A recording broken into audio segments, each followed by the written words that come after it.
sa mga classroom. Di na lang kumusulti sa inyo ha, unsa nga probinsya ni, pero naa siya sa Region 6. Pagsulod na ako sa classroom, sige kong istorya sa mga bata. Oy, sige kong istorya sa teacher. Paghangad na ako, blackboard ni, na ay picture din ha, sa tubangan. Picture ni President Rodrigo Duterte.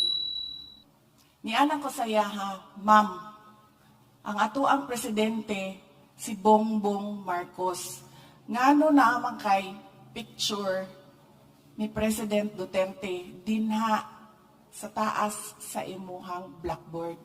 Binalang aning mga bataan ni, mo ni ang ato ang presidente. Kung ang imuhang intention is to teach them, kung kinsa ang mga presidente, saraman to, kung kinsa ang incumbent president, di ba dapat si Bongbong Marcos ang naa dito? Anak ko sa yaha, niya siya sa kuha. Idol, maguna ko na, ma'am.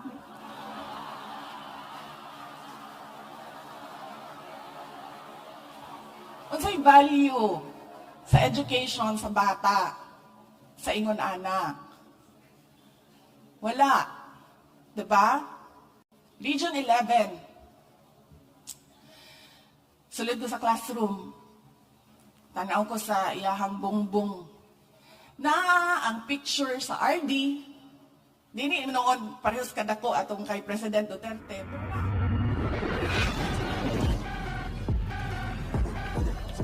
So, we will proceed to Brigada Eskwela. Paunsa ta niabot diri sa Brigada Eskwela. Kaniadto matingala ko nganong mag-contest man ta aning Brigada Eskwela. And then ngano siya kana ganing stressful kaayo paminawon sa mga teacher, mayor pa man ko.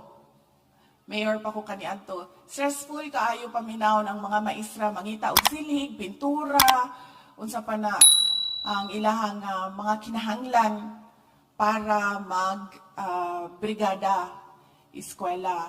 Kay kuno contest, kanang ingana, naikuan siya sa performance, anang ingana.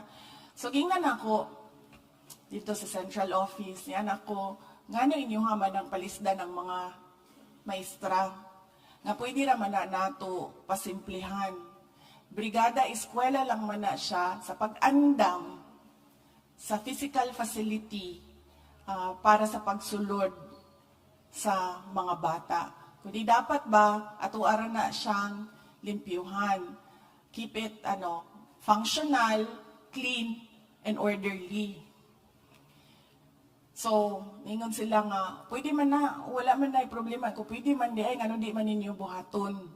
So, mana to, nitanggal na ang mga lumba, paligsahan, na kung unsa pa para sa Brigada Eskwela. And then we come to the controversial national issue of walls of classrooms. Natingala niyo ko, ngano nahimo naman ni siyang national issue ang bongbong sa ato ang mga classroom. Kaya niingon lang ko last year na keep it clean, bare ang walls sa ato ang classrooms because wala siya'y connection sa education sa mga bata.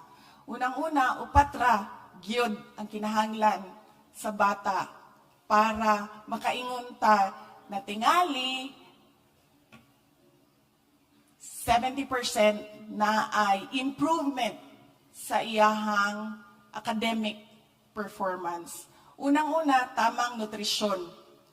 Ang bata nga malnourished, di gina makahuna-huna og tarong. Ang bata nga gutom, di gina makahuna-huna og tarong. Tamang nutrisyon. Ikaduha, tamang suporta sa kalusugan ng kanilang pag-iisip. Mental health support programs. In fact, dili lang sa mga students, apil na sa mga teachers. Kaya ba mo, ang amuang ase kaniadto nga gikan sa teaching personnel sa Department of Education, niana siya nga, storya siya sa iyahang kaagi. Gikan na principal, division superintendent, hantod na himo siyang execom sa DepEd.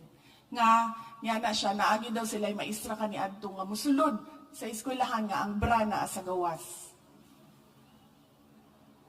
Sulod siya sa eskwelahan, mag-uniform siya, niya ayahang bra naa sa gawas, niya, unsa day buhaton sa ingana. Ko precisely, diba?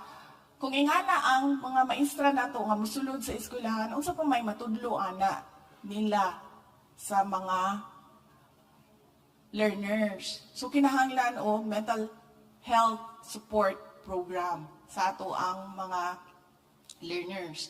Ikatulo, they need protection from abuse. They need security. Protection from abuse from the adults around them. Dili lang ang mga teachers, apil na ilang mga ginikanan, kanang mga silingan, who prey on the innocence of children. And ikaupat, the quality of teaching sa mga teachers. Kanang upat ra ang kinahanglan sa bata. Tamang nutrisyon, tamang suporta sa ilahang mental health, protection from abuse, and quality of the teaching. Kabaw mo, ngano, kusuko kaayo anang decoration sa inyong mga classroom? Diba? Kay magsimang kong suroy-suroy og mga eskwelahan, di man ko mo mapapundo sa opisina. Wala man ko naanad-anak.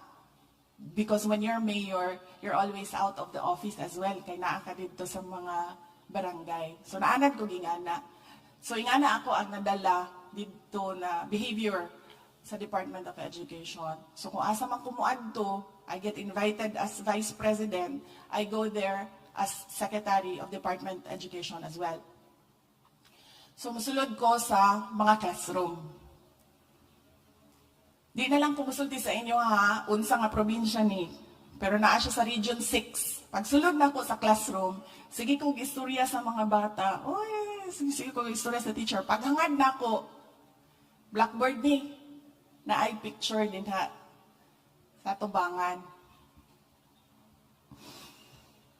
Picture ni President Rodrigo Duterte. Nianan ko sa yaha, Ma'am, ang ato ang presidente si Bongbong Marcos. Ngano na amang kay picture ni President Duterte dinha sa taas sa imuhang blackboard. Abi na lang aning mga bataan ni, mo ni ang ato ang presidente. Kung ang imuhang intention is to teach them, kung kinsa ang mga presidente, saraman to, kung kinsa ang incumbent president, di ba dapat si Bongbong Marcos ang naa dito? Anak ko sa yaha, niya siya sa kuha. Idol, maguna ko na, ma'am.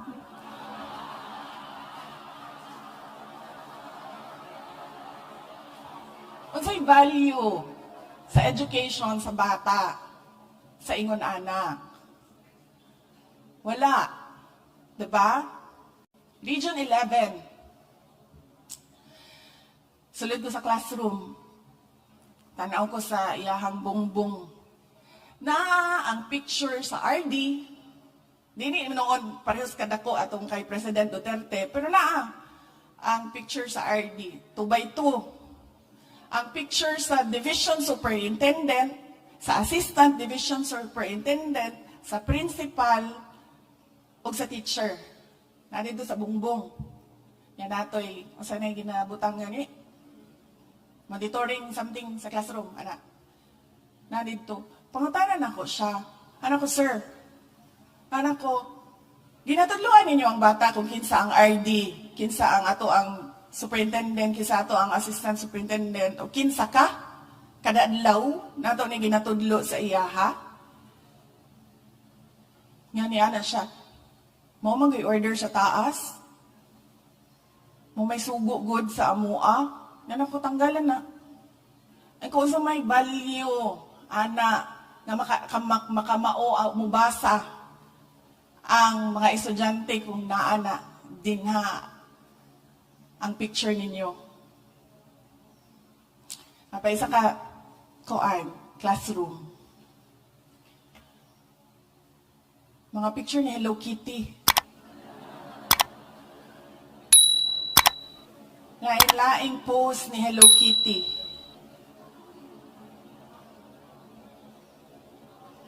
Dili man gani na Pilipinas si Hello Kitty. Gingnan ako ang teacher ni anak ko nga, ngano na manin dinhi. Anan mo tubag ang teacher, mag-decoration magud daw dapat mi. Hana pagwapuhon daw namo dapat ang amo ang classroom.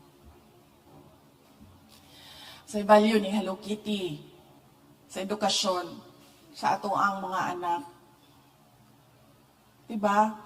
Mas importante nga kamao siya mubasa kontra sa makita niya kada adlaw ang picture ni Digong.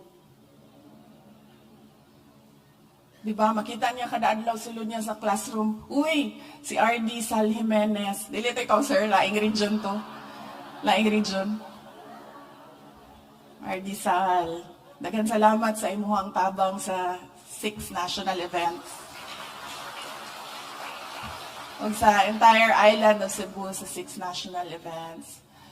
The absence of a standard on how to decorate your classroom, that is the problem. Mauna ako ang gisaka dito sa curriculum and teaching. Ingon ko sa ilaha, kung dili ninyo ingnan ang mga maestra, kung unsaon nila pag-decorate ang ilahang classroom, magkanya-kanya gyud na sila. And then the curriculum and teaching responded, because teachers are given the freedom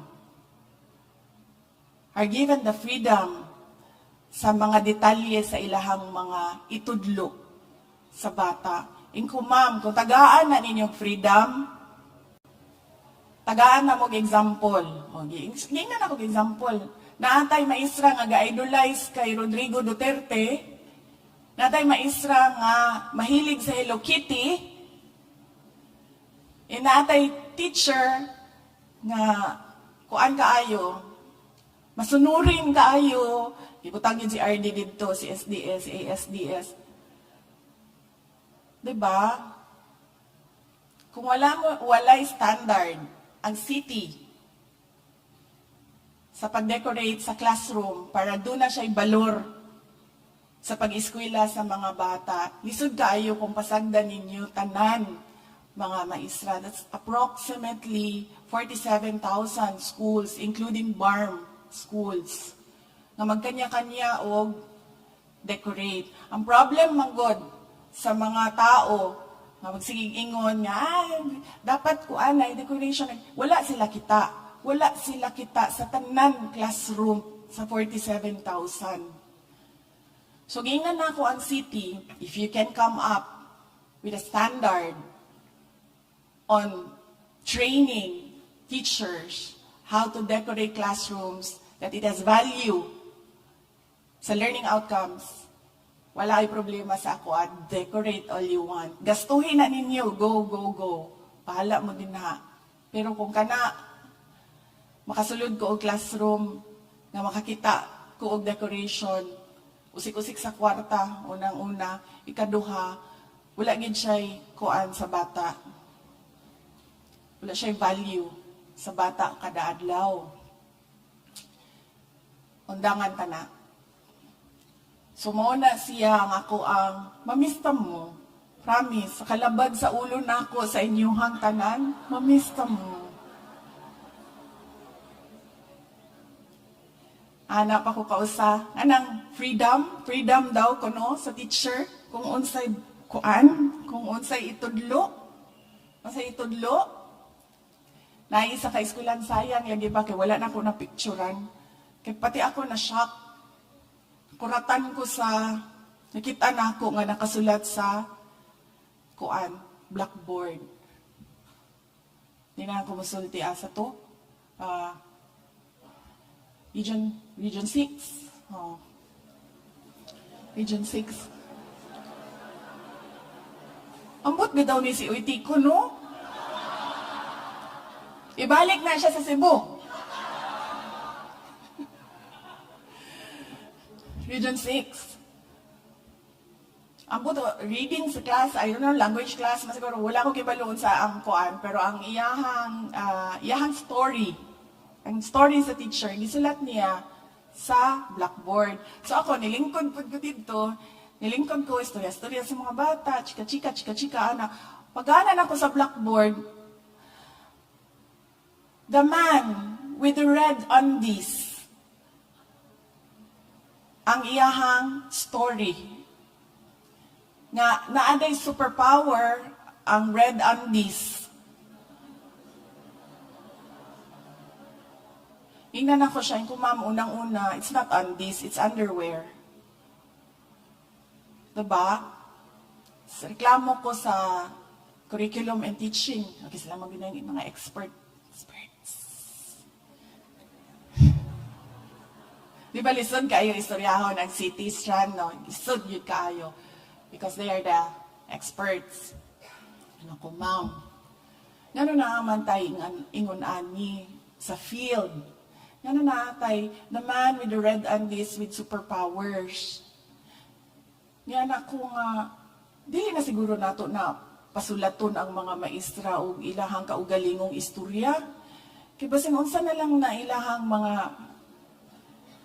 inarrate din ha sa mga bata. Gibiyaan ko sa kong bana, gibiyaan ko sa kong uyab, sininganan na ilahang mga istorya din ha. I understand freedom. Gingnan ako ang city. I understand freedom. But sometimes, you need to tell them so that they understand that everything that they need to do inside the classroom has relevance in the education of the child. So muna siya ang ako ang kaagi sa Department of Education. Muto ni anak ko, mag-mental breakdown na mag-tingali ko ani nila, biyaan ko na ni sila.